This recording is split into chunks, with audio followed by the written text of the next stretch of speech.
Líbí se mi to. Vyhrála jsi ve sportce? Ne, říkala jsem, nová práce. A rozhodla jsem se experimentovat. Vypadáš skvěle. Tuhle barvu jsem na tobě ještě neviděla, ale fakt ti sedí. Jo, asi mi jde k očím.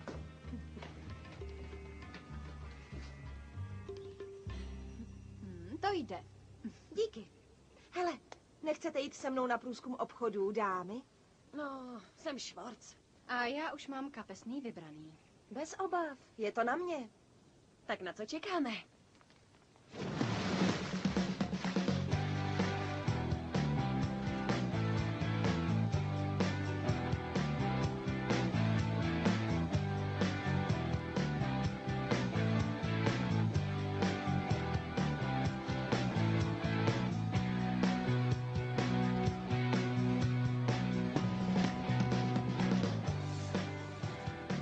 Dobře, ale v tom dalším kole to chce novej styl.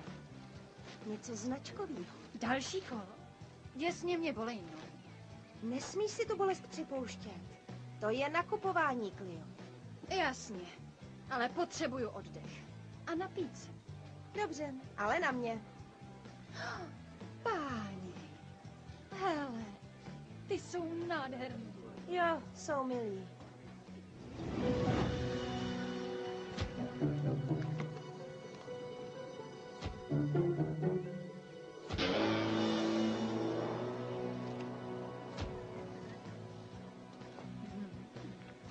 Tuhle rybu znám?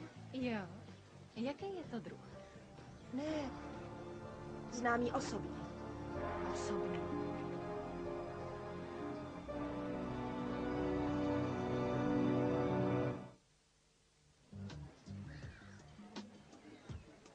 Máš tu krásný ryby. Kde jsi je sehnal?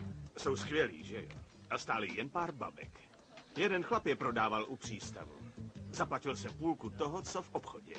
Zajímavý. Chceš nějaký?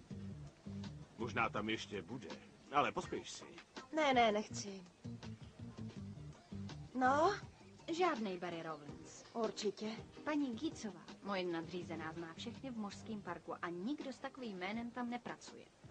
To je blbý. Ale on mi řekl, Co ti řekl? to je jedno. A nemáš na něj nějaký spojení? Ne, Ricky, byl to tvůj šéf.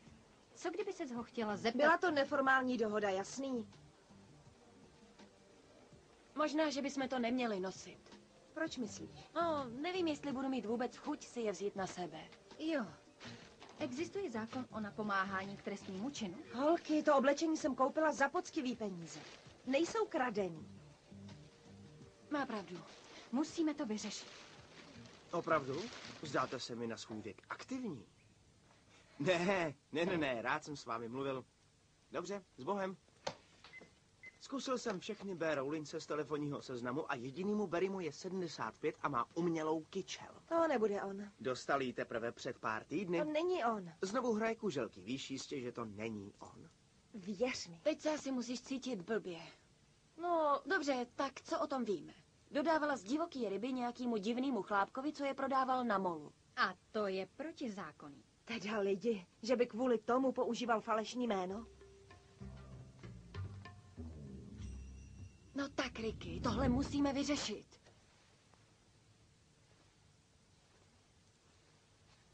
Co jako? Došlo mi, co se tady děje. Co ti myslíš? Ty peníze, co jsi utrácela. Kolik ti tak platí v mořském parku, Clio? 9,70 na hodinu. A kolik platili tobě? O moc víc ne. Tak jo, bylo to krabet víc. Dobře, o několik set dolarů víc, ale pracovala jsem opravdu tvrdě. Byl to dost dobrý kšeft. Hele, byli jste šťastní, že jsem utrácela ve velkým. Za vás. Mohli jste něco říct, ale ne. Ricky, nenapadlo ti, že není něco v pořádku, dokonce ani jednou? Ale on na to vůbec nevypadá. Domlouval si obchody z paluby lodi a rozdával balík v hotovosti. Probuď se! Všichni nemají tvoje zkušenosti z podsvětí, Emo.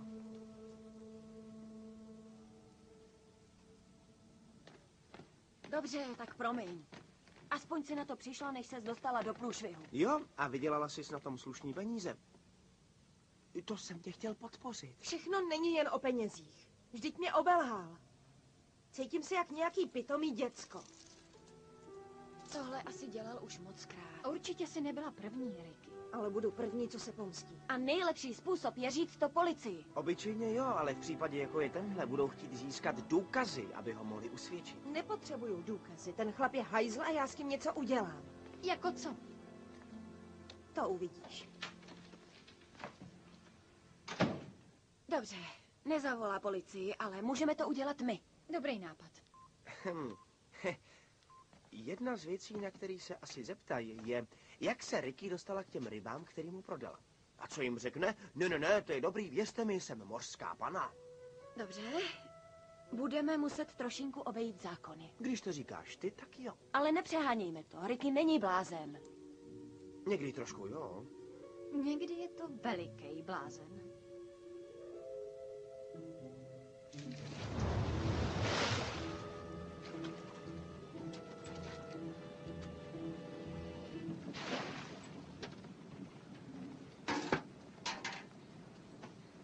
Chytej. Co je? Neříkej, že už máš další ryby. Abys je prodal do Zverimexu? Už ti to došlo? Myslel jsi, že jsem tak blbá. Ne, to nemyslel. Chtěl jsem tě ušetřit těch nudných detailů o obchodu. Toho, že jsi šlump? Slušně jsi vydělala, víc než kdybys obracela hamburgery. Jo, takže to omlouvá, že jsi lhal a manipuloval se mnou. Hele, zlatíčko, já ti gáži nezvednu, máš smůlu. Ale já nechci víc peněz. Už s tebou nechci mít nic společného. A nejsem tvý zlatíčko. Tahle ta barva ti taky jde k oči. Tak jdeme. Ne, ještě ne. Vždyť potřebuje pomoc. To si nemyslím. Určitě jen chtěla příležitost, aby mu řekla, co si o něm myslí. A když to udělala, tak se zachová chytře a dojde jí, že nejlepší bude oznámit to policii.